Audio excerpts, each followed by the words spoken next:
ඔය කියවන එක නවත්තනවා. දැන් පේපර් බෙදන්න හදන්නේ. අඩේ මේ ප්‍රශ්නෙට උත්තරේ නේද මං අතේ ලියාගත්තේ. කෝ බලමු.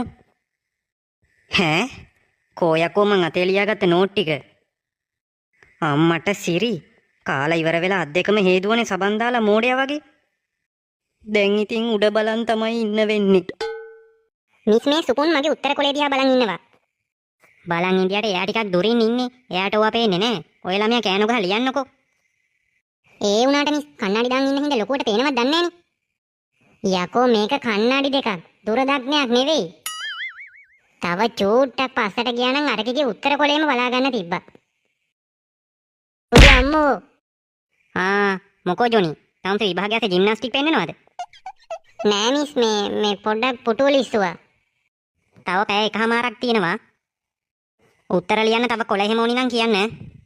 මිස් මට තව කොළ ඕනි. මේකි මෙච්චර මොනව ලියනවද මන්ද?